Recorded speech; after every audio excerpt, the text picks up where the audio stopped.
Hi, Bachu. A very, very warm welcome to today's session. I hope you guys are doing absolutely fine and amazingly well. Namaskar, Sat Shri Akal, bonjour, adab. Let's get started with today's session. ये हमारे chapter earth in the solar system का दूसरा session है. पहले session में introduction to the celestial bodies हम कर चुके हैं. आज हम बात करने वाले हैं द सोलर सिस्टम की. तो पहले बड़े बॉडीज जो हेवनली बॉडीज होते हैं उनको हमने डिटेल में समझा, जैसे कि अर्थ, और अब उसके बाद हम उस पूरे सिस्टम को समझने वाले हैं जहां पे ये सारी चीजें रहती हैं और कैसे आपस में इंटरैक्ट करती हैं या क्या सिस्टम फॉलो करती हैं. So let's get started. The chapter is the earth and the solar system. We have already finished the celestial bodies, right? और आज हम करेंगे, आज का टॉपिक हमारा होगा द सोलर सिस्टम. अब आज के टॉपिक में कौन कौन से कॉन्सेप्ट्स को हम डिटेल में करने वाले हैं. हम अर्थ के बारे में पढ़ेंगे, थोड़ा सा प्लैनेट्स का इंट्रोडक्शन हमने कर लिया था, थोड़ी सी और डिटेल्स भी आज हम और डिस्कस करेंगे. हम पढ़ेंगे मून के बारे में, asteroids, meteoroids, galaxy, all of these things we are going to understand. If you remember when we were discussing planets in the previous session, तो प्लैनेट्स के टाइम पे ये एस्टेरॉइड्स और मीटेरॉइड्स आए थे काफी ज्यादा डिस्कशन में. जब मैंने आपको टूटते हुए तारे का कॉन्सेप्ट बताया था, जो रिंग्स हैं सैटर्न के अराउंड, जुपिटर के अराउंड, यूरेनस के अराउंड, उसके बारे में बताया था. So will understand these asteroids and meteoroids a little more in detail today. So let's move on and let me quickly introduce myself. मैं जल्दी से खुद को भी इंट्रोड्यूस कर देती हूँ. हेलो बच्चा पार्टी, मेरा नाम है अंकना और मैं हूँ आपके expert for social sciences at imbibe.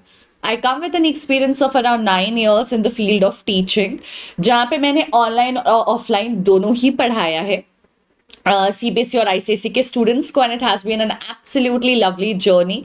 And मैंने अपनी पढ़ाई खुद जो है वो ह्यूमैनिटीज़ के फील्ड में करी है और इसीलिए मैं स्पेशलाइज करती हूँ सोशल साइंस और इंग्लिश में.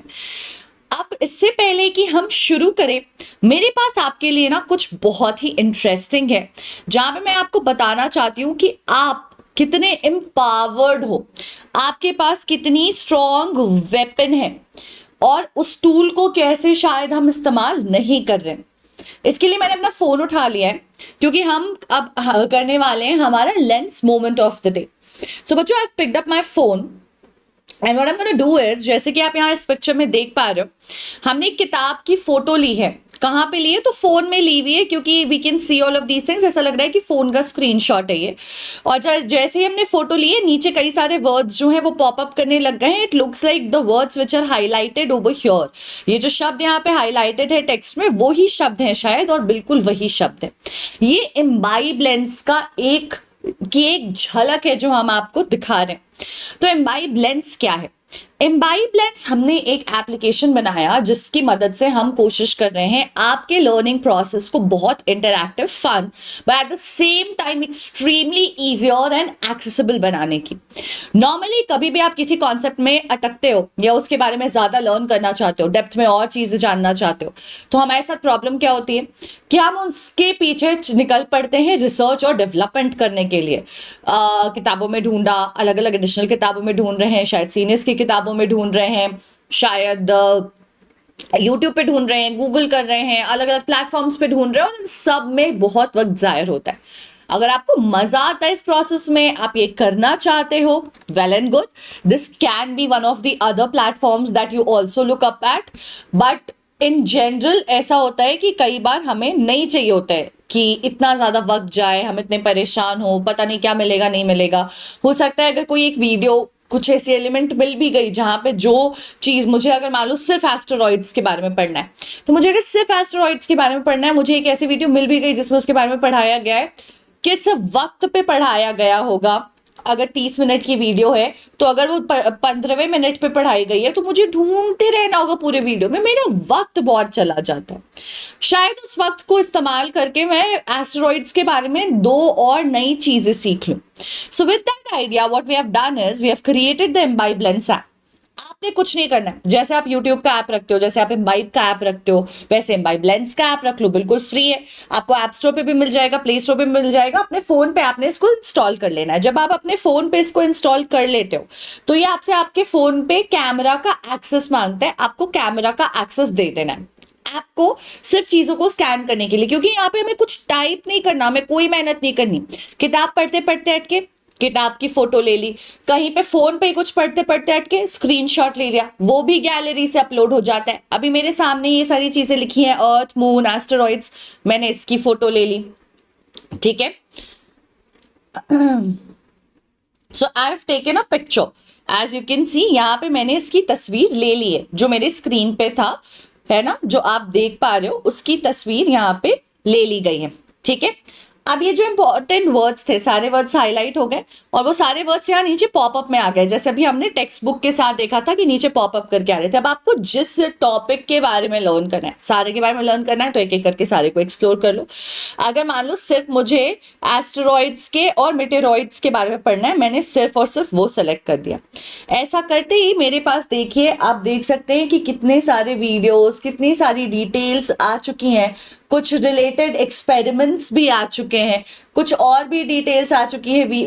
Interesting, right. अगर मुझे सिर्फ अर्थ के बारे में पढ़ना है तो मैंने सिर्फ पीछे जाकर के अर्थ सेलेक्ट किया। अब बहुत ही फन एक चीज दिखाती हूँ, यहाँ पे आ जाता है अर्थ का 3D मॉडल। इस 3D मॉडल से आप इस तरीके से इंटरैक्ट कर सकते हो, आप इसको प्ले कर सकते हो, आप इसको घुमा सकते हो, जूम इन कर सकते हो, जूम आउट कर सकते हो। Can you see how amazing is that? That's the core of the earth. फिर मैंटल दिख रहा है, क्रस्ट दिख रहा है, आपको ये सारी लेबलिंग्स दिख रही हैं यहाँ पे, आप इसको जैसे चाहो वैसे कर सकते हो, and that is the beauty of ambivalence. So that's why I feel that everyone deserves to have this app. सबके पास ये होना ही चाहिए, बिकॉज ये बहुत ज़्यादा वैल्यू एडिशन करती है, बहुत ज़्यादा टाइम सेव करती है, बहुत फन बना देती है हमारे लर्निंग के प्रोसेस को, और बहुत एक तरीके से आप कह सकते हो हमें एम्पावर करती है as a learner. Plus this is very very interactive, right. काफी फन है ये पूरा प्रोसेस, ढूंढना, स्कैन करना। Okay, so on that note will get started. Will start with 3 questions. मैंने आपको पहले वाले सेशन में भी बताया था कि हर सवाल, हर चैप्टर, हर सेशन शुरू करने के पहले, नॉट जस्ट चैप्टर, किसी भी सेशन को शुरू करने के पहले हम 3 सवालों के साथ शुरू करेंगे। ये सवाल जो है बच्चे कहीं ना कहीं आपके प्रीवियस सेशन से और थोड़े अभी जो हम डिस्कस करेंगे उस सेशन से, दोनों से हम रिलेटेड रखेंगे। प्रीवियस सेशन से to check if you remember things that we have learn, एक रिविजन का पर्पस होता है। आगे के जो पढ़ानी है, फिर आप कहोगे मैम फिर उससे क्यों पढ़ा रहे हैं, पहली क्लास में तो समझ आता है, दूसरी क्लास है तो उससे क्यों पढ़ा रहे हैं। दूसरी क्लास है फिर भी उससे इसलिए पढ़ा रहे हैं बच्चे, बिकॉज उससे सवाल इसलिए पूछ रहे हैं because we want you to also have a check कि आपको कितना पता है, और जो नहीं पता है क्या वो आप क्लास के बाद आंसर कर पा रहे हो या नहीं। तो आपने क्या करना है, क्लास के बाद उन क्वेश्चंस को दोबारा एक बार क्विकली देख लेना, एक नजर डाल करके, और चेक करना है कि will I be able to answer these questions now और not. So we'll start with 3 very simple questions. The very first question is, Dash is the 3rd nearest planet to the sun. So ma'am wants you to concentrate completely on the question, so I will disappear. The options are Venus, Earth and Mars. Options क्या है? Venus, Earth और Mars है हमारे options. तो कौन सा वो planet है जो 3rd है nearest to the sun? If you remember and if you did attend the previous session, अगर पहले वाला सेशन अटेंड नहीं किया है तो सबसे पहले मैं रिकमेंड करूंगी कि जाओ और उस सेशन को अटेंड कर लो। बट अगर करा है तो आपको ये याद होगा शायद कि मैम ने आपको एक निमोनिक याद कराया था, जिससे हम position of all the planets in the sequence in which it revolves around your son, वो हमने कर लिया था। उससे याद रखना इसे काफी आसान हो जाता है। तो अगर वो आपने अटेंड किया है, वो आपने थोड़ा भी याद रखा है, तो आप इस क्वेश्चन को काफी आराम से आंसर कर पाओगे। तीसरा planet, nearest planet to the earth, sorry to the sun. So ये हिंट है हमारा। Through this we will learn more about the distance between the sun and the planet.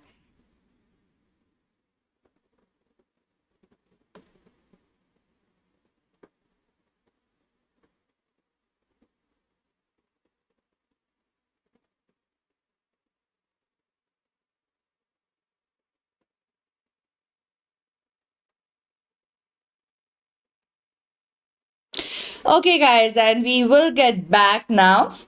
So the correct answer over here is my very educated, right? ये मैंने अब बताया था आपको। तो E is basically educated. अर्थ, हमारा अर्थ ही है जो 3rd प्लैनेट है सीक्वेंस में।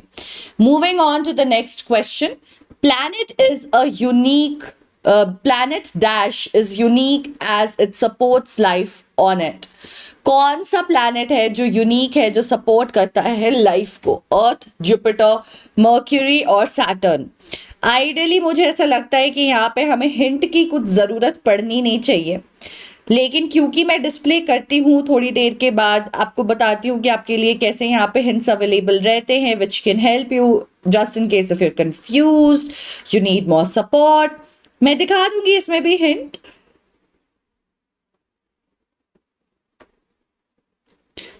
ये हिंट है हमारा, इसे ब्लू प्लैनेट भी कहा जाता है। बच्चों मैं तो उम्मीद करती हूँ कि आपको ये पता ही होगा। इसे इसके लिए हमें कुछ एडिशनल पढ़ने की, जानने की जरूरत नहीं है।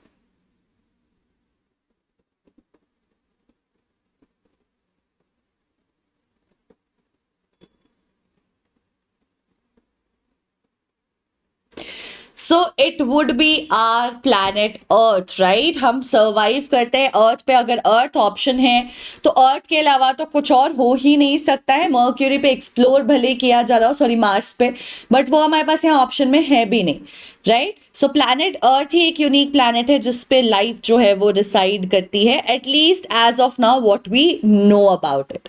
चलो वन फाइनल क्वेश्चन। अब ये हमारे आज के सेशन से सवाल है, जेनेरिक नहीं है।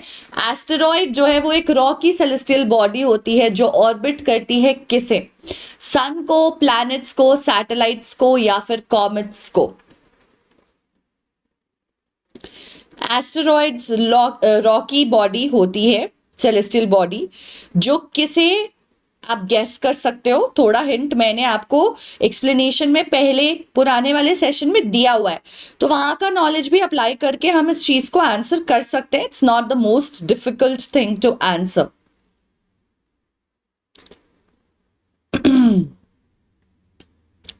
I will quickly show you the hint also. Center of the solar system. It is the center of the solar system.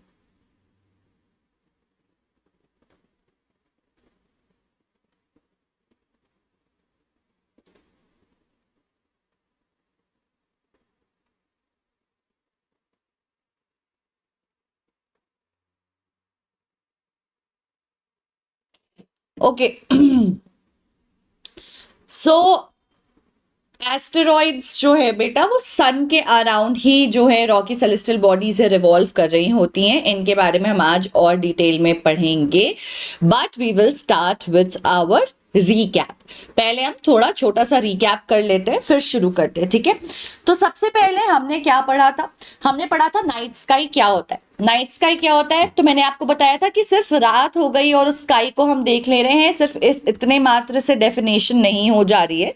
Night sky जब हम कह रहे हैं तो हम थोड़ा सा उसे डिफाइन करना चाह रहे हैं कि along, of course it's the dark sky after the sunset, but along with all the celestial bodies what we see in the sky is what is defined as night sky, जहां पे आपको तारे, कई बार कुछ प्लैनेट्स, कुछ constellations, ये सब नजर आ रहे होते हैं। मून के साथ कुछ प्लैनेट्स भी शाइन आउट कर रहे होते हैं।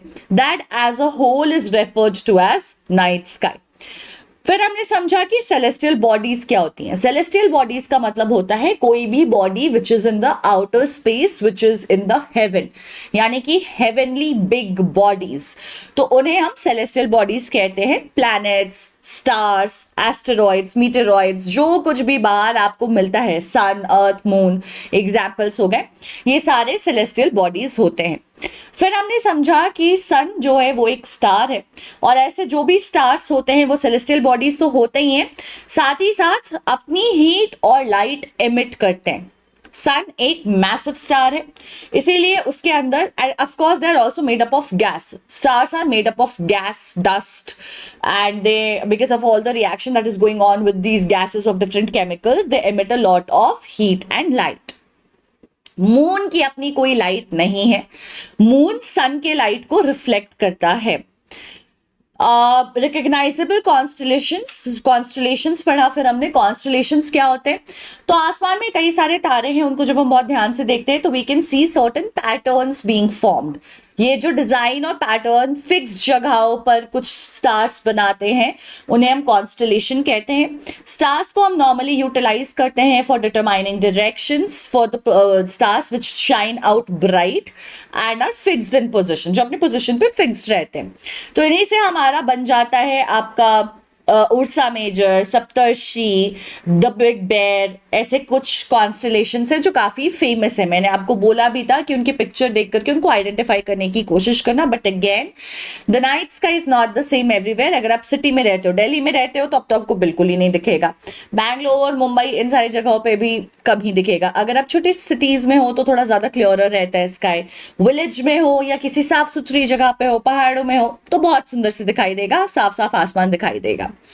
प्लैनेट्स जो है वो ऑर्बिट करती हैं सन को एक फिक्स्ड पाथ में, ठीक है, यानी कि रिवॉल्व करती हैं सन के अराउंड। सन की जो ग्रेविटेशनल पुल है वो एक उनको अपनी तरफ अट्रैक्ट किए रहती है, वो उसी पाथ में गोल गोल गोल गोल उनके अराउंड घूमती रहती हैं। इस पाथ को ही हम ऑर्बिट कहते हैं। और सन के अराउंड प्लैनेट्स घूमती हैं, और प्लैनेट्स के अराउंड घूमती है जो बॉडी, उसे कहते हैं प्लैनेट्स का नेचुरल सैटेलाइट। जैसे कि मून अर्थ का है, ठीक है, और अर्थ एक प्लैनेट है जो सन के अराउंड घूमती है।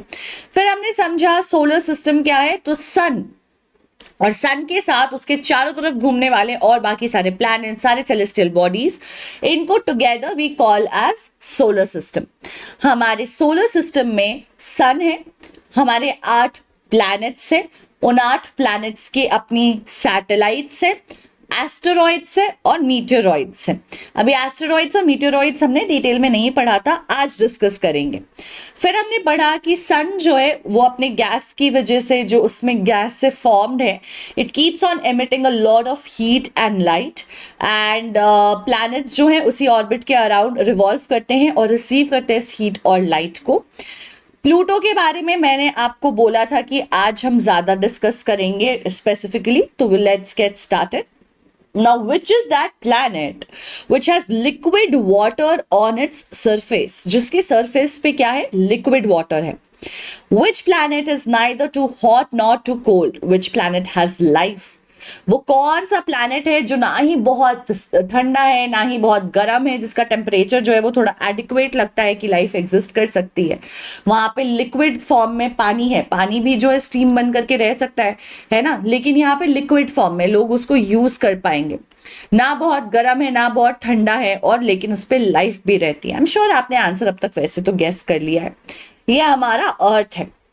अर्थ बच्चे क्रिएट हुआ था 4.5 billion years ago out of dust and gases.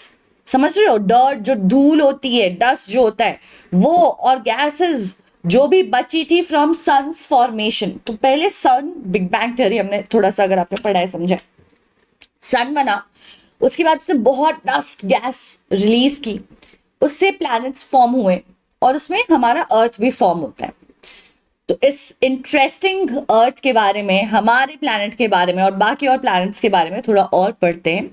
तो प्लैनेट्स के बारे में हमने कल की क्लास में ये समझा था कि 8 प्लैनेट है टोटल हमारे आपके सोलर सिस्टम में। जैसे कि आप देख सकते हो, ये हमारा सन है और इस सन के अराउंड हमारी mercury, Venus, earth, Mars, Jupiter, Saturn, Uranus and Neptune है। इसको याद करने का मैंने आपको एक निमोनिक भी समझाया था, which was my very educated mother just serves us noodles, right. तो इसमें M is for Mercury, V is for Venus, E is for Earth, M for Mars, J for Jupiter, S for Saturn, U for Uranus and N for Neptune। पहले यहाँ पे Pluto नाम का भी एक planet हुआ करता था, इसके बारे में हम पढ़ेंगे 2 मिनट में। 2006 में इसकी जो उपाधि थी, जो टाइटल था प्लैनेट का, वो छीन लिया गया। तो 8 प्लैनेट है हमारे सोलर सिस्टम में। मर्क्यूरी वीनस, ये आपका सीक्वेंस में लिखा हुआ है, हमने यहाँ पे देख लिया। ये आठों के आठ जो है वो सन के अराउंड रिवॉल्व करते हैं। जिस पाथ में करते हैं ये एक फिक्स्ड पाथ है, ऐसा नहीं है कि इस साल या अभी 3 महीने कहीं अलग पाथ में किया, फिर अलग 3 महीने अलग पाथ में किया, नहीं। और वरना आपको ये भी लग सकता है कि जब सब रिवॉल्व कर रहे हैं तो टक्कर कैसे नहीं हो जा रही है इनकी आपस में। सो द रीजन इज क्योंकि ये एक प्रॉपर डिस्टेंस पे है एक दूसरे से, वो डिस्टेंस फिक्स्ड है और इनका पाथ जो है मूवमेंट का वो फिक्स्ड है। ये हमेशा उसी पाथ में कॉन्टिन्यूसली मूव किए जा रहे होते हैं, ठीक है। सो मर्क्यूरी जो है बच्चे वो नियरेस्ट है। हमने देखा कि सबसे पहले क्या आता है, मर्क्यूरी आता है। Mercury is the closest planet.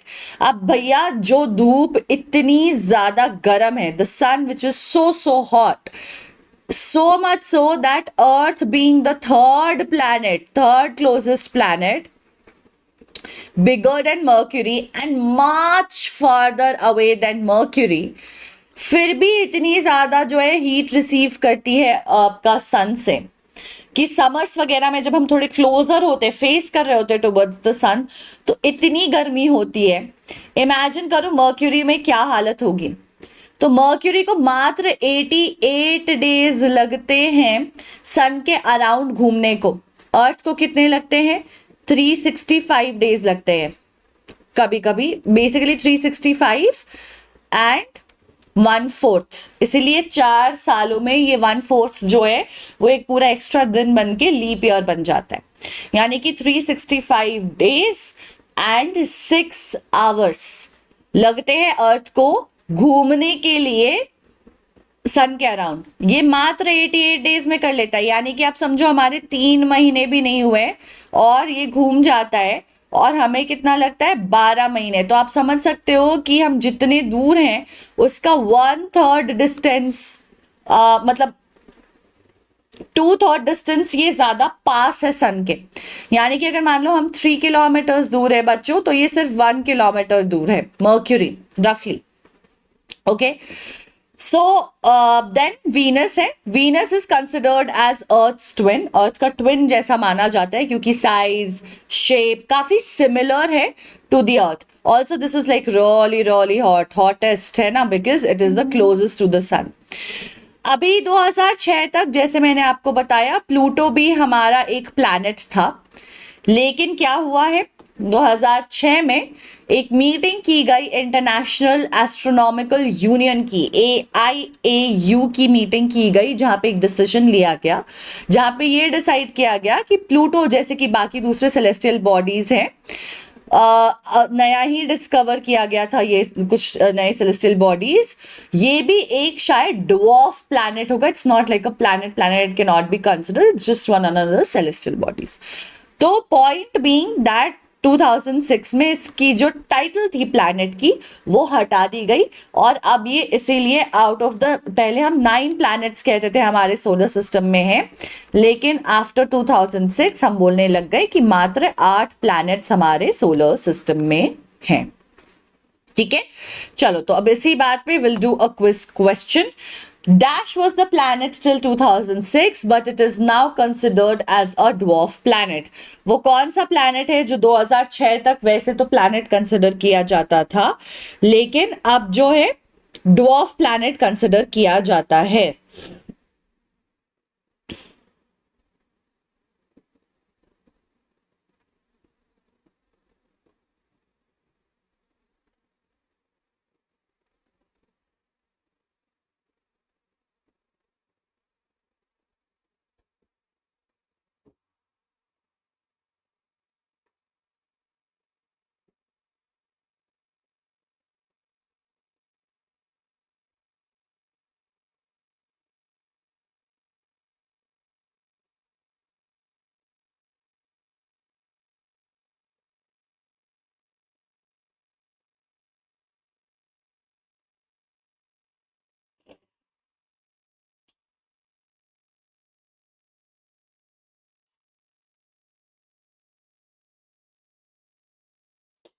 तो गाइज आई थिंक हिंट की जरूरत यहाँ पे होगी नहीं, बट स्टिल मैं दे रही हूँ आपको।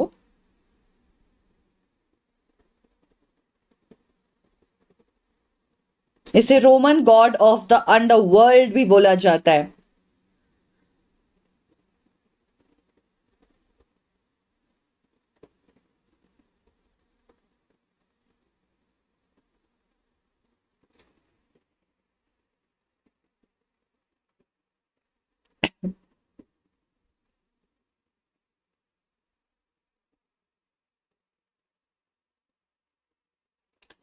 So Pluto is the correct answer.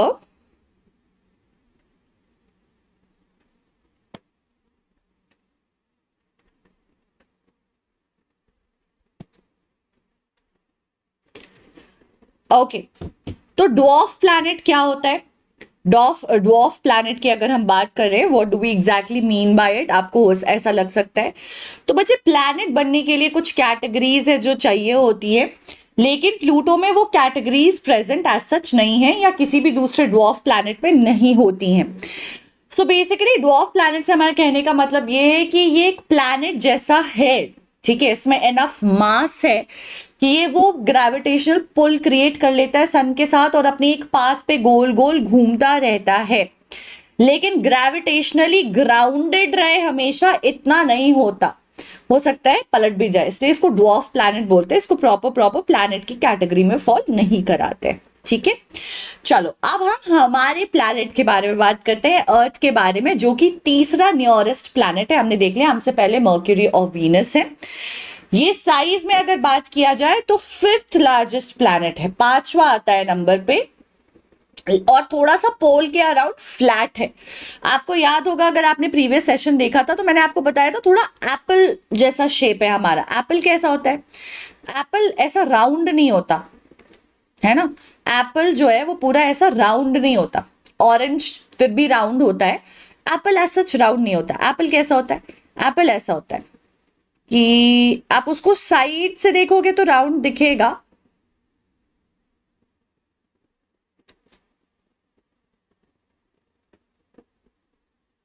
काफी बुरा बनाया है मैंने, मैं बना रही हूँ ठीक से, ठीक है।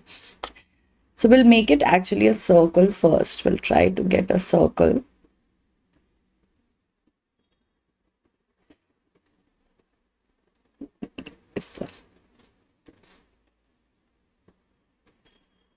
So I was telling you कि एप्पल को जब आप दूर से देखते हो ना, तो वो आपको जो है कैसा दिखाई देता है? वो आपको गोली दिखाई देता है, लेकिन जब आप पास आके देखोगे तो आपको नजर आएगा कि बीच में जो है हल्का सा एप्पल में फ्लैटनेस है ना। एप्पल ऐसे ही बनाते हैं ना, हम ऐसे करके ऐसे बनाते हैं एप्पल। तो ये जो फ्लैटनेस है ये अर्थ में भी प्रेजेंट है, ये स्लाइटली ऊपर की तरफ, पोल्स जो मैंने आपको पढ़ाया था, दोनों ही पोल्स के पास हल्का सा फ्लैट होती है। तो आप कभी भी, आप normally you can keep drawing a circle for earth, there is no harm in it, just letting you know that this is how it actually looks. तो ये वाले पोर्शन पे ये हल्का सा दबा हुआ होगा, जो साइड से देख करके हमको पता नहीं चलता, क्योंकि वो सेंटर में जो है डिप्रेशन आती है वो बीच में दबता है, ठीक है, इस वजह से बहुत आइडेंटिफाई नहीं हो पाता है। इसके शेप को हम जियोइड बोलते हैं। तो कभी भी सर्क्युलर मत बोलना कि हाँ हमारा जो है वो पूरा गोल है, इसके लिए स्पेशल शेप दिया गया है जियोइड का। So humans have always been very fascinated by gazing at the sky. I'm sure आप भी कभी, मैं भी, मतलब स्पेशली अगर पहाड़ों पे गई या किसी ऐसी जगह गई जहाँ पे I get a clear vision of the sky, I am absolutely escalated. मैं बड़ी खुश होती हूँ, आसमान दिखेंगे, तारे दिखेंगे।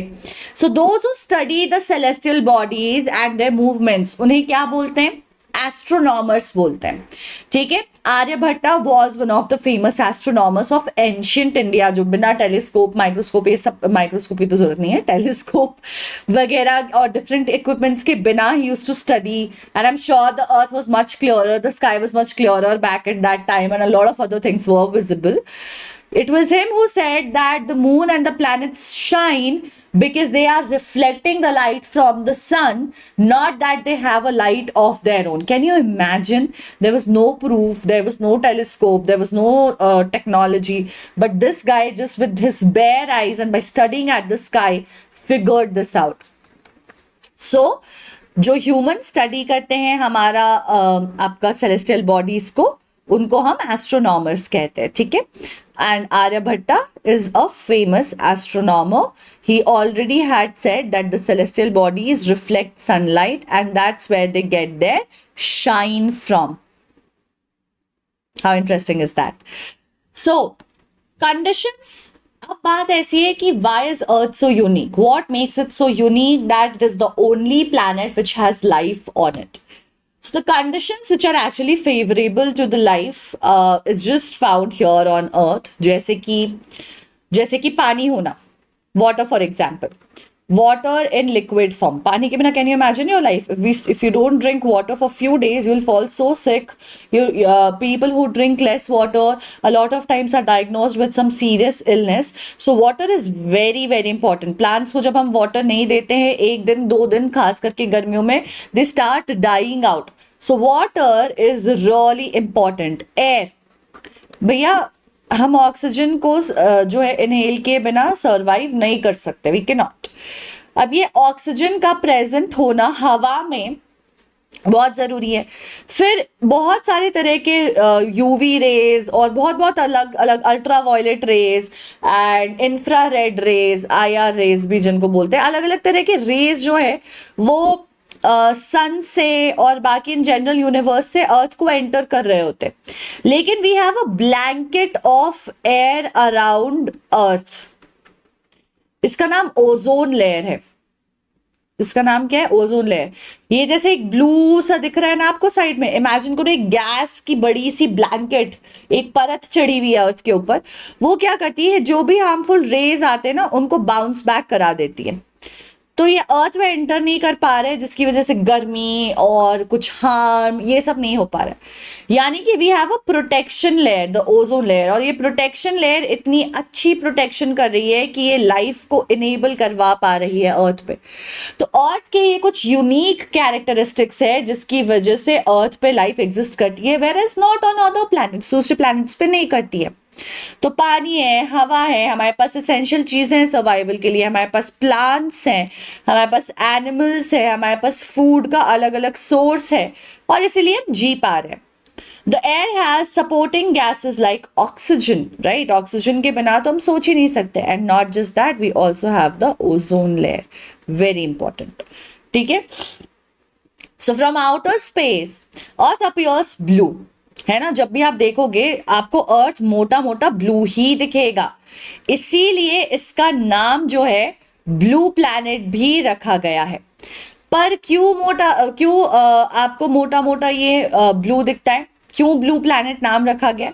क्योंकि बच्चे अर्थ पे 2/3 यानी कि more than 70%,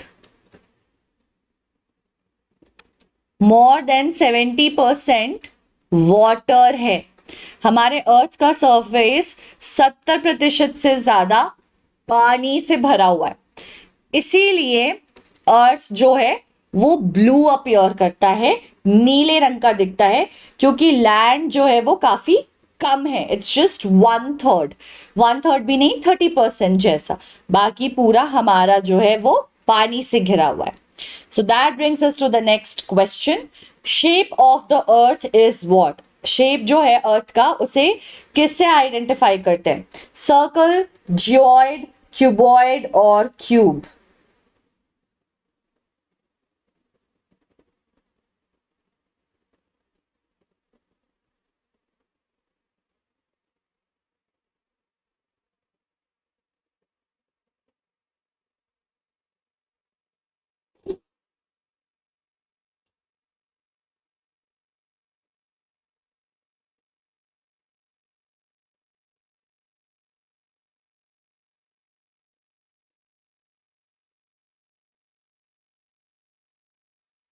Let's look at the hint.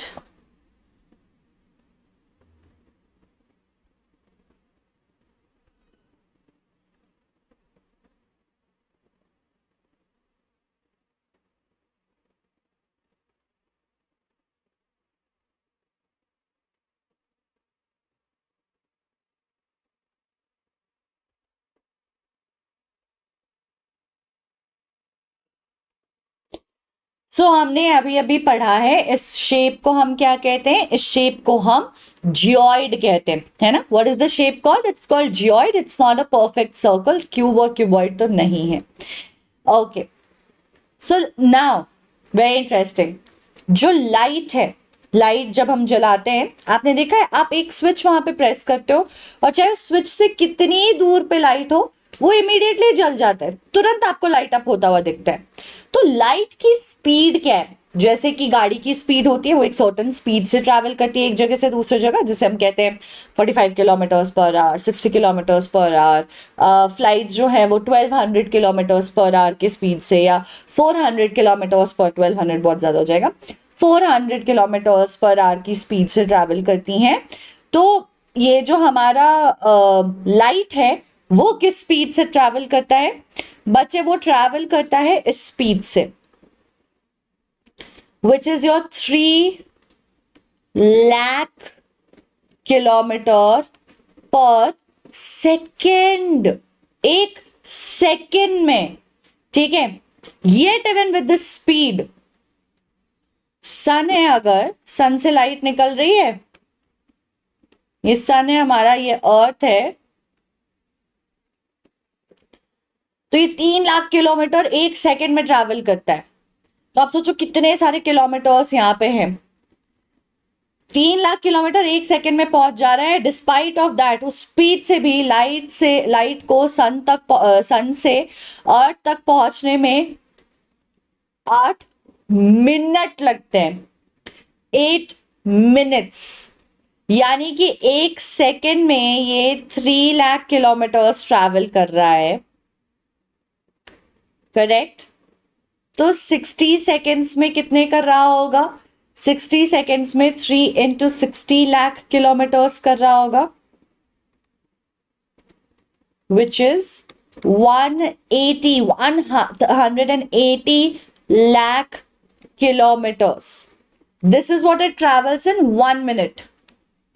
और ऐसे उसे 8 मिनट लगते हैं अर्थ तक पहुंचने में, यानी कि 180 into 8 kilometers, lakh kilometers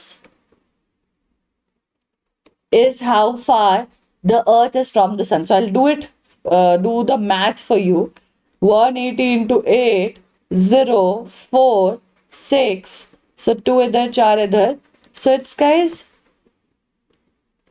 imagine 1440 lakh kilometers is roughly the distance. Okay, अब आती है मून की बारी. तो मून बेटा देखो ऐसा दिखता है, ये देख पा रहे हो आप, आपको कहीं कहीं पे अंधेरा अजीब सा दिख रहा है, कहीं ब्राइट वाइट दिख रहा है, कहीं पे ऐसे दिख रहा है. और इसीलिए जब हम मून को देखते भी हैं हमें ऐसा होता है. 1 second, see, I'll just zoom in at it for you. ये दिख रहा है आपको कहीं कहीं पे. तो ये जो अजीब सा हमें नजर आता है मून को भी, जब आप देखते हो तो मून बिल्कुल सीमलेसली शाइन नहीं करता है, specially on a full moon day you will be able to observe. The reason is because इसमें गड्ढे होते हैं जिसको हम क्रेटर्स कहते हैं, पढ़ेंगे उसके बारे में. सो मून अर्थ का सैटेलाइट है, यानी कि मून एक सेलेस्टियल बॉडी है, खुद एक सेलेस्टियल बॉडी है जो क्या करता है, रिवॉल्व करता है, घूमता है किसके अराउंड, हमारे अर्थ के अराउंड. ठीक है, तो ये अर्थ का नेचुरल सैटेलाइट है. हमारे अर्थ के पास एक ही नेचुरल सैटेलाइट है, वो है moon. We are so lucky, सबके पास नहीं है, सारे प्लैनेट्स के पास नहीं है, कुछ प्लैनेट्स के पास 11 भी है. इसका डायमीटर जो है, डायमीटर क्या होता है, इसकी जो लेंथ है, मतलब जितना बड़ा ये है, ये डायमीटर होता है एक एज से दूसरे एज तक की लंबाई, सेंटर से पास होते हुए जो लाइन जाती है एक सर्कल में, उसको डायमीटर कहते हैं. Is only 1/4 of that of earth. यानी कि अर्थ का जो ये लाइन है, ये जो डिस्टेंस है from one end to another end, वो इसका 4 टाइम्स ज्यादा है मून से, अर्थ का. तो मून आप सोच सकते हो कितना छोटा है, हमसे 4 टाइम्स छोटा है वो. It appears so big because it is nearer to our planet than other celestial bodies. तो जब वो शाइन करता है तो कितना बड़ा लगता है, इतना बड़ा दिखाई दे रहा होता है हमारे डिस्टेंस से, काफी बड़ा दिखाई दे रहा होता है, कभी कभी और बड़ा दिखाई दे रहा होता है ना। सन, सोचो सन कितनी दूर है, फिर भी ऑलमोस्ट मून से बड़ा ही नजर आता है। खैर वो तो अलग, कितने हजार करोड़ जो है आप उसमें मून और अर्थ फिट कर सकते हो, सन इतना बड़ा है। But despite of that, the point is कि मून इतना बड़ा क्यों नजर आता है हमें आसमान में बाकी तारों वगैरह के कंपैरिजन में? बिकॉज डिस्टेंस जो है बेटा, डिस्टेंस वो कम है, डिस्टेंस इज लेस। तो आप जैसे अपने छत पे, घर के छत पे कभी खड़े हो, कुछ बिल्डिंग्स आपको बड़ी छोटी सी नजर आ रही होंगी क्योंकि वो बहुत दूर है। उसके करीब में कोई उस बिल्डिंग से छोटी बिल्डिंग होगी एक्चुअल में, मतलब मान लो कोई 20 फ्लोर्स का अपार्टमेंट है, वो आप दूर से देख रहे हो पर वो आपको बहुत छोटा नजर आ रहा है। लेकिन पास में कोई 2 फ्लोर का, 4 फ्लोर का घर है, वो आपको बड़ा नजर आ रहा है। क्यों ऐसा हो रहा है? क्योंकि डिस्टेंस जो है वो बहुत कम होती है। तो जिनके साथ डिस्टेंस कम है वो हमें बड़ा नजर आ रहा है, ठीक है। अब इसी बात पे मैं आपको बता दूं कि आपके पास एक बहुत बहुत मैजिकल ऐप जो है वो अब आ चुका है, जिसका नाम है इम्बाइब VLE। क्या नाम है? Imbibe VLE। अब आपके पास साइंस में एक्सपेरिमेंट शुरू हो गए, केमिस्ट्री में हम केमिकल्स के बारे में पढ़ने लग गए हैं, बायो में अलग अलग सी चीजें हैं, बायो फिजिक्स केमिस्ट्री डिवाइड हो गया है। आप इन एक्सपेरिमेंट्स को कई बार परफॉर्म करना चाहोगे, पर इतनी छोटी सी क्लास में हमको लैब में लेके कोई नहीं जाता। इनफैक्ट कई बार तो टीचर्स क्लास में भी एक्सपेरिमेंट्स नहीं दिखाते हैं, लेकिन करना तो है, पढ़ना तो है, मन तो करता है। तो आपको कुछ भी नहीं करना है बच्चे, इस एप्लीकेशन को आपने डाउनलोड कर लेना है। इस एप्लीकेशन में आप अपने सारी चीजों को, सारे एक्सपेरिमेंट्स को कर पाओगे वर्चुअली, ठीक है। वर्चुअल तौर पे you will be able to perform all these experiments very very easily and it's going to be super fun. Imagine करो कि जिस चीज को आप देखने के लिए, प्रैक्टिस करने के लिए इतने टाइम से तरस रहे थे, करना चाहते थे, बट ऑप्शन नहीं था। घर में कुछ एक्सपेरिमेंट्स हम कर लेते, क्लास 6 में ऐसा होता है कि कुछ ऐसी चीजें दी होती है जो हम घर में कर लेते हैं, बट सारी चीजें नहीं कर पाते यार, सारी चीजें हमारे पास नहीं होती हैं, but we want to experience it.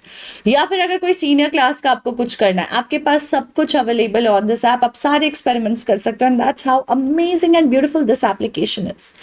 साथ ही साथ इम्बाइब ऐप का तो आपको पता ही है, काफी इंटरैक्टिव ऐप है ये, and we have a lots and lot of options available for you.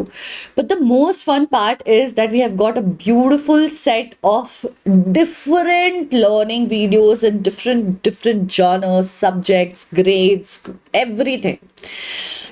कुछ वीडियोस 3D हैं, कुछ 2D हैं, कुछ ब्यूटीफुली एनिमेटेड है। आप हिस्ट्री की अगर कोई वीडियो देखोगे, किसी राजा के बारे में पढ़ना चाहोगे, हमारी किताब में बहुत छोटा इन्फॉर्मेशन दिया होता है, तो कई बार बहुत सारी चीजें समझ नहीं आती। इन वीडियोस को देखोगे तो इतनी सुंदरता से सब कुछ बताया हुआ है कि आपके लिए ना वो कहानी एक मूवी जैसा साउंड करेगा, लेकिन साथ ही साथ आपकी लर्निंग हो जाएगी। So make sure that you do not miss on this, and also be sure that you have downloaded the Imbibe Lens app. Imbibe Lens का मैंने आपको मैजिक दिखा दिया है, ये आपके लिए बहुत हेल्पफुल टूल है, जिसकी मदद से आप सिर्फ कहीं से भी, किसी बॉटल, मैगी के पैकेट के पीछे, बिस्किट के पैकेट के पीछे, आपकी बुक में, आपके फोन में, कहीं भी कुछ पड़ा है, उसके बारे में कुछ भी जानना है, वो या तो पिक्चर खींच लो या स्क्रीनशॉट लेके अपलोड कर दो, and it will throw all the information at you. It will not throw you. आपको सारी इंफॉर्मेशन एक जगह ला करके दे दी जाएगी और आप वहां से आराम से चूज एंड पिक कर सकते हो कि आपने क्या करना है और क्या नहीं करना है, ठीक है। चलो, तो सैटेलाइट एक्चुअली हम समझ चुके हैं पहले ही कि एक सेलेस्टियल बॉडी होती है जो प्लैनेट्स के अराउंड मूव करती है, सेम तरीके से जैसे प्लैनेट सन के अराउंड मूव करता है। और ये सैटेलाइट दो तरह की होती है, ये मैंने लास्ट क्लास भी आपको समझाया था, नेचुरल भी होती है और मैन मेड भी होती है। जैसे हमारा इंटरनेट वगैरह जो है वो कैसे कनेक्ट हो रहा है पूरे यूनिवर्स में, तो एक सैटेलाइट है जो हमने अर्थ के बाहर जो है ऐसे छोड़ दी है और वो अर्थ के चारों तरफ ऐसे रिवॉल्व करती रहती है, घूमती रहती है, पर ये हमने बनाया है तो ये मैन मेड में आ जाता है। मून हमने नहीं बनाया, मून नेचर ने बनाया, मून हमेशा से घूम रहा था, चक्करें काट रहा था अर्थ की, तो वो नेचुरल सैटेलाइट है, ठीक है। नाउ ह्यूमन मेड सैटेलाइट क्या होता है, आर्टिफिशियल बॉडी होती है, नेचुरल नहीं होती, आर्टिफिशियल होती है। आर्टिफिशियल मतलब हमारे द्वारा क्रिएटेड होती है। ये साइंटिस्ट्स मिलकर डिजाइन करते हैं। क्यों छोड़ रहे हैं हम, क्या रीजन है, why are we actually setting these free, the reason we are setting this free is to gather information about the universe for communication, है ना। हम जो है कम्युनिकेशन के लिए, या फिर आप जो ये गूगल से अपने घर तक को देख पा रहे हो, अभी गूगल पे जाओगे, गूगल मैप्स पे, और अपने घर तक जूम कर करके घर की एक पिक्चर निकाल ले रहे हो, कहाँ से आ रहा है ये सारा इन्फॉर्मेशन। वहीं पे सेम प्लेटफॉर्म पे चेंज करके यूएस में भी किसी चीज को देख लोगे, यूरोप में भी देख लोगे। How is this happening? Because is a satellite on the top of the earth which is revolving continuously around capturing these images. तो ये सारा इन्फॉर्मेशन जो है गैदर करने के लिए हम एक सैटेलाइट जो है अर्थ के चारों तरफ घुमाते हैं। वो बेसिकली रॉकेट लेकर के जाता है, एक सर्टेन एंगल पे उसे छोड़ देता है ताकि वो एक प्रॉपर ऑर्बिट में आ जाए, और वो घूमता जाता है उस ऑर्बिट में अर्थ के अराउंड। तो कुछ इंडियन सैटेलाइट्स की अगर बात करें स्पेस में, तो इनसैट, आईआरएस, एडुसैट, ये कुछ हमारे इंडिया के छोड़े गए सैटेलाइट्स हैं। वैसे हर एक देश के अपने अलग अलग सैटेलाइट्स भी हैं, ठीक है। तो क्वेश्चन है, सैटेलाइट जो होता है is a celestial body that moves around the planets in the same way as the planets move around the sun. Which celestial body orbits the earth as a natural satellite?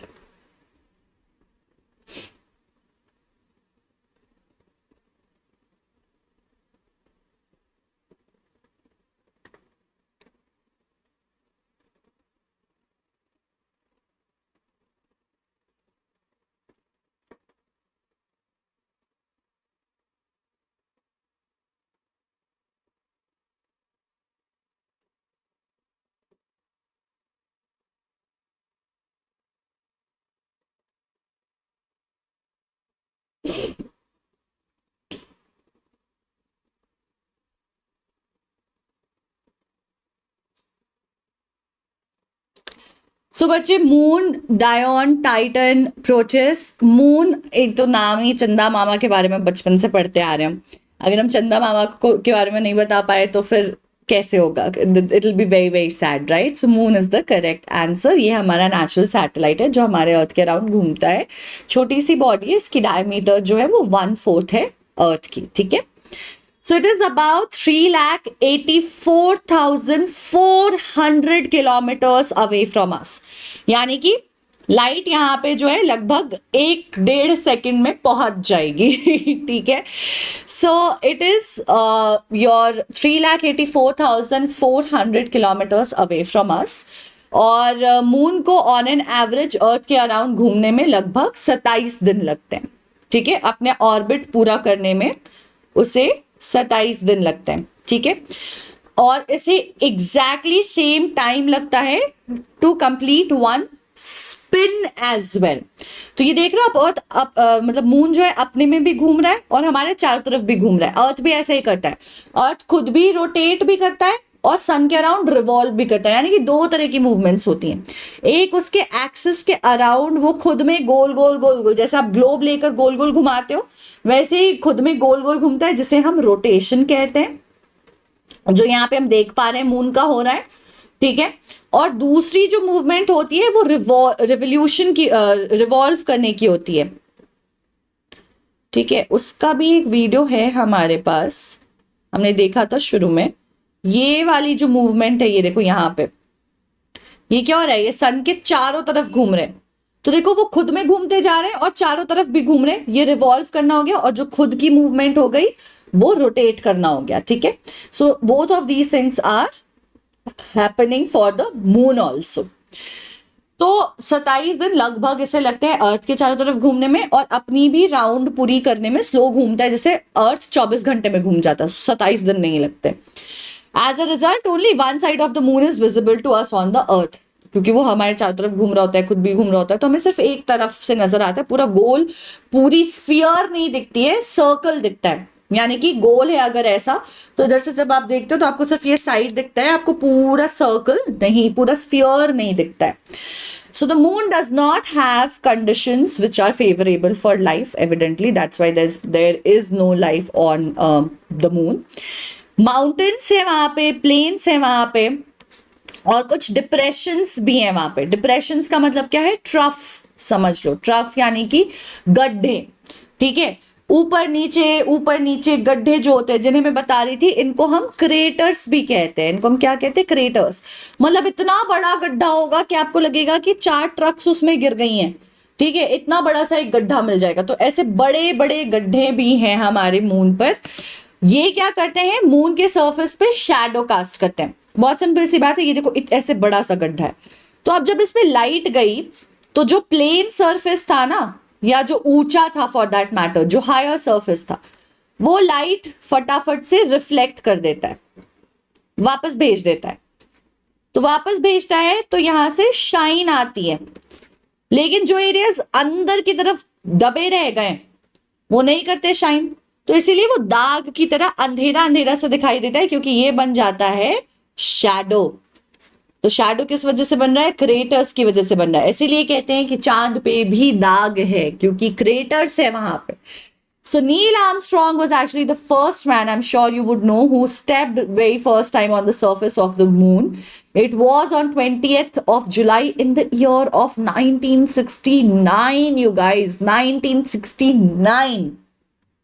Can you imagine? क्या पुरानी बात है ये.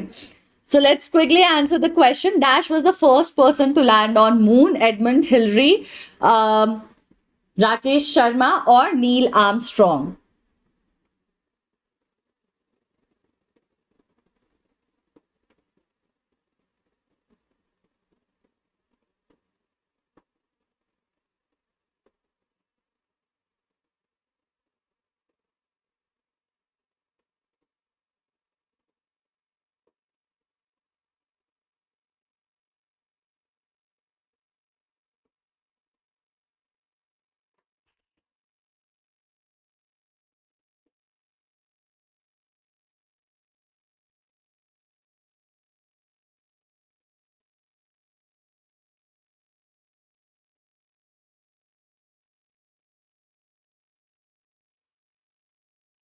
So it was Neil Armstrong. We just learned it was Neil Armstrong, है ना? तो Neil Armstrong है। Hint वैसे अगर आपको देखनी थी और मैम ने नहीं दिखाई तो दुखी मत होना।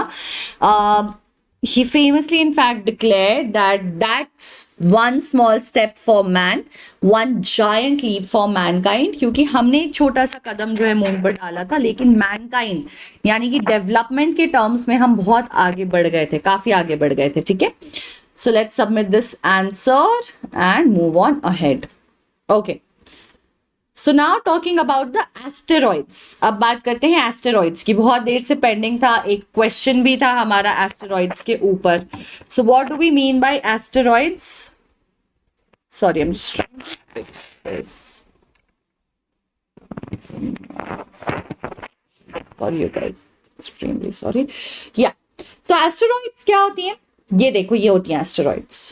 यहाँ पे देखते हैं, दिख रहे छोटे छोटे टुकड़े टूटे हुए, ये देखो, ये आ गया हमारे मुंह पे एक, बिल्कुल ये एस्टेरॉइड है। और ये क्या हो रहा है? ये टुकड़े गोल गोल ऑर्बिट बनाकर सन के चारों तरफ घूमे जा रहे हैं, है ना? ये भी ऑर्बिट बनाकर आपको दिख रहा होगा। ये देखो, प्लैनेट्स घूम रहे हैं हमारे, अर्थ घूम रहा है हमारा, एस्टेरॉइड्स भी घूम रहे हैं। ये मार्स है, जुपिटर है, उसके बीच में ये पत्थर के टुकड़े घूम रहे हैं।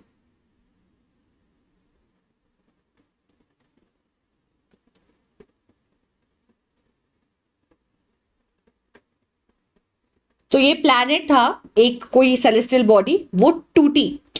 वो टूटने के बाद जब ऐसे छोटे छोटे पत्थर के टुकड़ों में टूटी तो वो कहीं गई नहीं, क्योंकि ग्रेविटेशनल पुल था सन की तरफ से। I want to take a pause over here and show it to you, है ना? ये देखो, एक सेलेस्टियल बॉडी थी, एक कोई प्लैनेट हुआ करता था, वो कभी टूट गया इस कदर, अपने आप ब्रेक हो गया। और जब ब्रेक हुआ तो ऐसे टुकड़ों में रॉक्स में चेंज हो गया, बिकॉज रॉक्स, गैस, इन सारी चीजों से प्लैनेट्स बनती हैं। अब वो सन क्योंकि बीच में है तो वो ग्रेविटेशनल पुल की वजह से कहीं गया नहीं, वो सन के चारों तरफ घूमता रह गया। तो इन्हें हम एस्टेरॉइड्स कहते हैं। अभी एस्टेरॉइड्स आगे हम ये अर्थ पे जो आ रहा है उसके बारे में भी बात करेंगे। तो एस्टेरॉइड्स बच्चे टाइनी बॉडीज हैं जो सन के अराउंड घूमती हैं। They are found between the orbits of Mars and Jupiter, यानी कि अपने फिक्स जगह पे मार्स और जुपिटर के बीच में हमने देखा, यहाँ पे हमने देखा था इफ यू रिमेंबर पोजीशन हमने देखी थी, ये देखो यहाँ पे है ना, ये मार्स है, ये जुपिटर है, इसके बीच में एक पूरी पत्थर की रिंग है जो उस ऑर्बिट में लगातार मूव करी जा रही है. Scientists are of the view that asteroids are part of a planet which exploded lots and lots of years back. इससे पहले कि हमने स्टडी करी, कभी कोई प्लैनेट रहा होगा वहां बीच में, वो टूट गया, लेकिन क्योंकि एक ग्रेविटेशनल पुल थी सन की, तो उसने उन पत्थर के टुकड़ों को बनाए रखा वहां पे जो रिवॉल्व करते गए. ठीक है, फिर आती है मीटेरॉइड्स. मीटेरॉइड्स क्या होती है? एस्टेरॉइड्स हमने समझ लिया. Small piece of rocks which move around the sun, they are known as meteoroids. ठीक है, तो ये भी स्मॉल पीसेस ऑफ रॉक्स है, लेकिन जगह थोड़ी सी डिफरेंट है. एस्टेरॉइड्स का कहाँ है? मार्स और जुपिटर के पास. मीटेरॉइड्स वो पीसेस हैं जो मूव करती हैं सन के around. Sometimes these meteoroids come near the earth and tend to drop upon it. During this process, due to friction with the air, they get heated up and burn. ये देखो जैसे यहां दिख रहा है. सो बच्चे, होता ये है कि जो अलग अलग टुकड़े हैं एस्टेरॉइड्स के, मान लो, या और भी जो रॉक्स वगैरह हैं जो सन के अराउंड रिवॉल्व कर रही हैं, ये कभी कभी इनका ग्रेविटेशन पुल छूट जाता है. जब ये छूट गया तो ये उस ऑर्बिट से फॉल ऑफ करती हैं. ये जो यहाँ मजे से घूम रही हैं, यहां से फॉल ऑफ कर जाएंगी. अब मान लो इस पत्थर का पुल खत्म हो गया, अब ये गिरेगा, और ये जितना छोटा दिख रहा है इतना छोटा सा नहीं है. It would be size of let's say a house, एक घर के जितना बड़ा पत्थर होगा. ठीक है, या एक कमरे के जितना बड़ा पत्थर होगा. और वो पत्थर कितनी स्पीड से, कितने डिस्टेंस से हमारी तरफ आ रहा है. और आपको पता होना चाहिए, कोई छोटी चीज को भी अगर आप बहुत स्पीड से फेंकते हो ना, तो वो डैमेज बहुत करती है. स्पीड बहुत मैटर करता है, और इनका तो साइज भी है. तो स्पीड और साइज के साथ ये हमारी तरफ आ रही होती है. जब इनका पुल खत्म हो जाता है तो ये गिरने लग जाती हैं. अब जो भी प्लैनेट पास में है वो अपना ग्रेविटेशनल पुल से इनको अपनी तरफ पुल कर लेता है. अर्थ कई बार करता है, तो अर्थ की तरफ ये ऐसा पुल हो जाती हैं और यहाँ हमारी तरफ गिरती हैं. इनफैक्ट ऐसे ही एक मीटियोराइट शार की वजह से हमारी पूरी डायनासोर की जो सिविलाइजेशन थी वो खत्म हो गई थी. तो जब ये आ रहे होते हैं ना बहुत तेजी से, तो फ्रिक्शन होता है. फ्रिक्शन क्यों होता है? ऊपर की तरफ हवा है, आसमान में, यूनिवर्स में हवा है, और ये तेजी से आ रहा है. अब आप जैसे हाथ रगड़ते हो तो हीट प्रोड्यूस होता है ना. पत्थर रगड़ते हो तो फायर प्रोड्यूस होता है. अब ये पत्थर है और हवा से फ्रिक्शन खा रहा है और बहुत हीट प्रोड्यूस कर रहा है. करते करते वो आग पकड़ लेता है. It catches on fire. तो ये बर्न होता हुआ हमारे अर्थ के ऊपर गिरता है. इसे कहते हैं मीटेरॉइड. और जब ये इतनी स्पीड से गिरता है तो जिस जगह पे गिरता है, अगर थोड़ा छोटा है साइज में तो ठीक है, बहुत बड़ा है तो ये पूरे अर्थ की सिविलाइजेशन को डिस्ट्रॉय करने का भी कैपेसिटी रखता है. क्योंकि अगर ये पानी में जाके गिरा तो इतनी बड़ी सुनामी या ऐसी चीजें आ जाएंगी कि सिविलाइजेशन खत्म हो जाएगी या डिस्ट्रक्शन हो जाएगा बहुत बड़ा. लेकिन अगर रिलेटिवली छोटा है तो वहां पे भी फिर भी हमें प्रिकॉशनरी जो है जगह खाली करानी पड़ती है और ध्यान रखना पड़ता है. ठीक है, to protect the humans. Now here comes your next question. Asteroids जो हैं वो किस जगह पे ऑर्बिट में पाए जाते हैं? Saturn and Jupiter, Mars and Jupiter, और अर्थ एंड मार्स.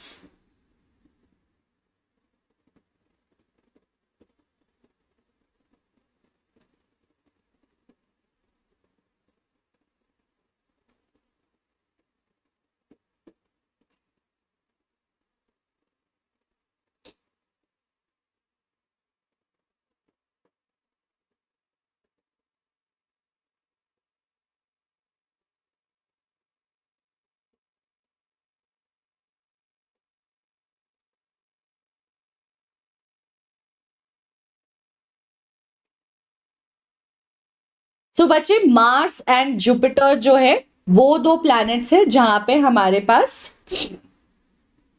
हमारा जो है एस्टेरॉइड्स और उसकी मूवमेंट और उसका ऑर्बिट मालूम पड़ता है. ठीक है, तो मेटेरॉइड्स जो है causes a flash of light. मैं आपको बोल रही थी ना वो टूटते हुए तारे का जो कॉन्सेप्ट है, वो फ्लैश ऑफ लाइट का कॉन्सेप्ट मेटेरॉइड से आता है. कई बार अगर छोटे छोटे मल्टीपल टुकड़े गिरते हैं तो वही फायर कैच करके आ रहे होते हैं जो हमें टूटता हुआ तारा जैसा लगता है.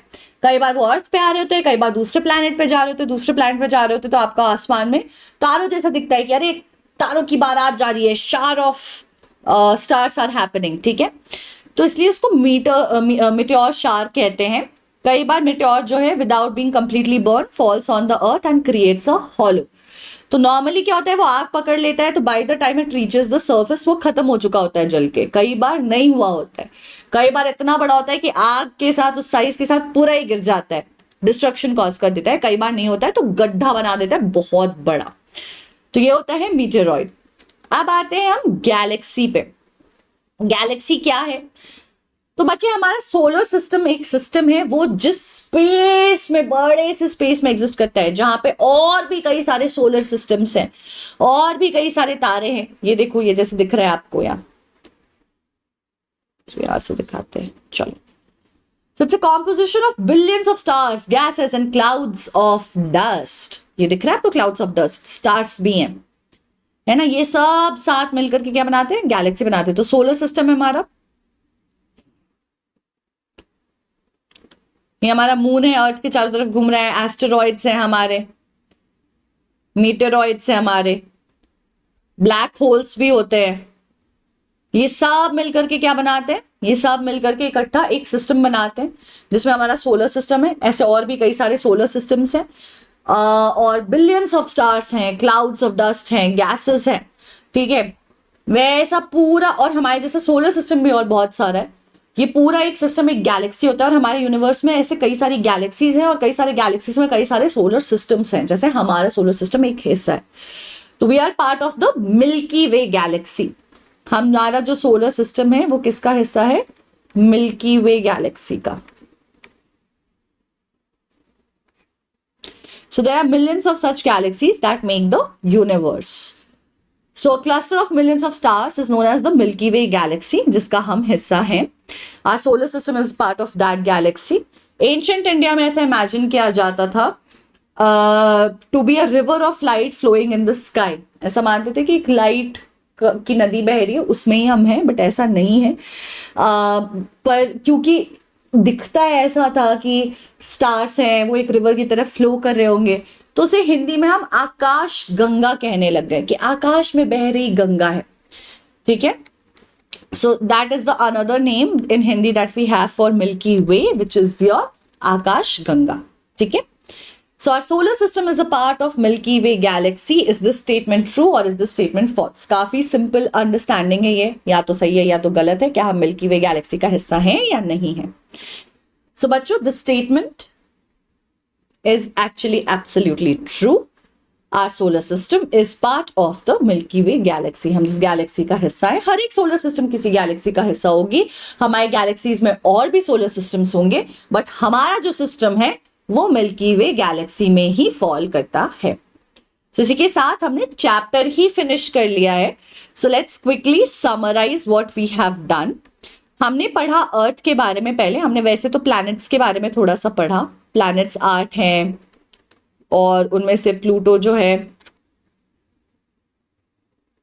वो ड्वार्फ प्लैनेट है। ये सब चीजें पढ़ी हमने, है ना। फिर हमने पढ़ा अर्थ के बारे में कि हम 3rd क्लोजेस्ट प्लैनेट है और साइज में 5th लार्जेस्ट है, 5वें नंबर पे आते हैं, ठीक है। हमारा शेप जो है अर्थ का जियोइड है, फुल सर्कल नहीं है। पोल्स के पास जो है ये फ्लैट हो जाता है। यहाँ पे लाइफ एग्जिस्ट कर पाती है क्योंकि वाटर है, ऑक्सीजन है, ओजोन लेयर है, ऐसी सारी चीजें हैं। And it appears blue from space due to the water.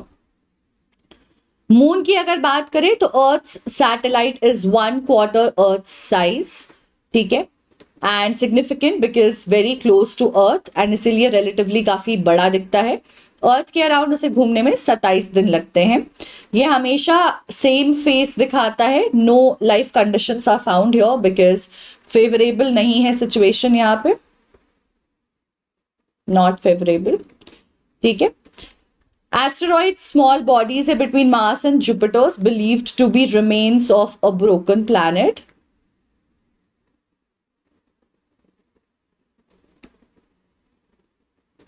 right, and remnants of exploded planets. So actually it's already here, remnants, okay.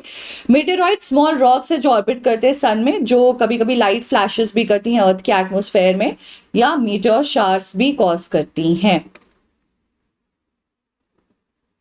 ठीक है, चलो, तो इसी के साथ हमने फिनिश कर लिया हमारा चैप्टर। अब आपको इस चैप्टर के बारे में और प्यारे प्यारे क्यूट क्यूट से वीडियोस के साथ, बहुत इंटरेस्टिंग वीडियोस के साथ पढ़ना है, तो आप इम्बाइब के प्लेटफॉर्म पे लर्न ऑप्शन में जाओ and you will be able to see some amazing videos present over there. Not just that you guys, सिर्फ इस चैप्टर के नहीं, 70,000 से ज्यादा वीडियोस है अलग अलग टॉपिक्स के, अलग अलग सब्जेक्ट्स के, अलग अलग लेवल्स के। आपको हायर ग्रेड का पढ़ना है, लोअर ग्रेड का रिवाइज करना है, आपको सब कुछ यहाँ पे मिल जाएगा। It's beautiful, I am telling you right continuously, it's nothing less than watching a movie. एक मूवी देख रहे हो ऐसी फील आएगी। प्लस जैसे ये क्लास मैं यहाँ ले रही हूँ, वैसे ही वहां पे टीचर्स और भी लाइव क्लासेस लेते रहते हैं। सो इन दोनों से ही आपको कुछ डाउट आता है तो वो डाउट रिजोल्यूशन भी हो सकता है। And your parents can also be a part of your learning. आपको सिर्फ अपने ऐप में उनके नंबर को ऐड करना है, और वो चाहे तो आपको कुछ असाइनमेंट्स दे सकते हैं, या आपने क्या लर्न किया, कुछ वीडियोस देखा तो वो उनको बता सकते हो, आप दिखा सकते हो, अपनी प्रोग्रेस दिखा सकते हो, आपने टेस्ट लिए, प्रैक्टिस किया, वो सारी प्रोग्रेस वो देख पाएंगे। So they will always be a part of your learning journey consistently. That's the beauty of it. Then we have achieve journey also. Normally क्या होता है, अगर हम किसी सब्जेक्ट में, किसी पूरे सब्जेक्ट में, हो सकता है कि मैथ्स में गुल हो गए, सोशल साइंस में गुल हो गए, नहीं समझ आ रहा है, नहीं हो पा रहा है, खराब ग्रेड्स आ रहे हैं, बाकी सब में अच्छे आ रहे हैं, इसमें खराब आ रहे हैं, या फिर कोई एक पर्टिकुलर चैप्टर में किसी सब्जेक्ट के हम अटक रहे हैं, या पर्टिकुलर टॉपिक में हम किसी सब्जेक्ट के अटक रहे हैं, तो आप क्या करते हो, अपने आप को कैसे, how do you figure out कि अटक रहे हो? आप जब असेसमेंट लेते हो, टेस्ट लेते हो, तो आप देखते हो कि अरे मेरे मार्क्स बड़े कम आ रहे हैं, है ना, कि मेरे को जो है C1 आ गया, लेकिन मुझे पता है कि आई कैन आराम से स्कोर एटलीस्ट A2। C1 जितनी हालत नहीं होनी चाहिए मेरी, पर प्लान क्या बनाए, कैसे स्ट्रैटेजाइज करें कि हमें प्रोग्रेस कैसे करना है, हम कैसे आगे बढ़ें। So the best way to do this is use your achieve journey. Achieve journey का इस्तेमाल करना है हमें। अचीव जर्नी के लिए आपको क्या करना है, आपने सिर्फ एक बेसलाइन असेसमेंट देना है, आपको खुद बता देना है कि आप 20 डेज में, 30 डेज में, 1 मंथ में, 10 डेज में, कितने दिन में ग्रेड जो आपने गोल रखा है उस ग्रेड से दूसरे ग्रेड में पहुंचना चाहते हो, आप कितना टाइम स्पेंड कर सकते हो, आप, और आपके लिए प्लान हम रेडी करके आपको दे देंगे। आपको सिर्फ उस प्लान को करना है follow, just simplest task. So this is how you can do it. Then apart from that, आपके पास बहुत सारे प्रैक्टिस के क्वेश्चंस होते हैं, टेस्ट है ना, स्कूल में कभी टेस्ट है, प्रैक्टिस करना है, अपने से टेस्ट कितना बनाओगे, टेस्ट क्रिएट करो, टेस्ट लाइक सिचुएशन में टेस्ट दो, प्रैक्टिस हो जाएगी, रिविजन हो जाएगा। Plus of course the cubes we have, हमने देखा कि कैसे हम 3D इमेजेस के साथ इंटरैक्ट कर पा रहे थे, हमारे पास वीडियोस थी बहुत प्यारी प्यारी सी, है ना, और भी बहुत कुछ फन था। एंड इम्बाइब लेंस का मैजिक तो हम देख ही चुके हैं। So all of this is present for us, but interesting बात यह है कि इसका access for free is only available for next few days, बहुत ही कम दिनों के लिए बचा है। तो please make sure that you go and explore the app as much as possible, as well as possible. Embibe VLE देख लो, लेंस देख लो, इम्बाइब का ऐप देख लो, उस पर सारी चीजें लर्न कर लो, ताकि आपको पता हो कि you want to invest in this more और नॉट, कि आप इसमें और ज्यादा, मतलब आप एक बार फीचर्स एक्सप्लोर कर लोगे फ्री में, तो आपको पता होगा ना कि पैसे लगाना चाहते हो नहीं लगाना चाहते हो, क्योंकि मुझे लगता है लगाना चाहोगे, बहुत मजा आता है। और ये देखो डाउट रेजोल्यूशन, जब आप ऐप या वेबसाइट खोलते हो, यहाँ आस्क का डाउट आता है, जैसे इस पे क्लिक किया, it will automatically redirect you to this place जहाँ पे व्हाट्सएप का चैट पॉपअप करता है और वहां पे डाउट रेजोल्यूशन हो जाती है। How amazing is that, isn't it? And you can clear all your doubts if you want to recheck it, do whatever, आराम से यहाँ पे कर सकते हो। And that too, you're not dependent on anyone. You can do it independently, ask anytime. So that's the beauty of these things, and I think you should not let go on this. So just go ahead, explore the app, explore the classes that's happening for you. Anam ma'am भी आपके लिए बहुत सारे classes करा रही हैं, तो उन वीडियोस को देखो, उन क्लासेस को अटेंड करो, और हम मिलेंगे बहुत जल्द। So we have finished the chapter. I hope it was possible for you to understand. If you enjoyed the video, do not forget to hit the like button. Do share the video with your friends. And tell me in the comment section कैसा लगा video. आपको कोई doubt है तो doubt भी comment section में डाल दो। अगर आपको लग रहा है कि मैम आप ऐसी वीडियो बना दो हमारे लिए, कुछ सजेशन है, कुछ रिक्वायरमेंट है, तो वो भी डाल दो. Will make sure to work on it, right? So I'll see you guys soon. Till the next time, hasta la vista, bye bye, ciao. Do not forget to subscribe to the channel so that जब भी कोई video आए आपको notification आ जाए. और हम मिलते हैं बहुत जल्द. Till the next time, stay tuned, keep imbibing, take good care of yourselves.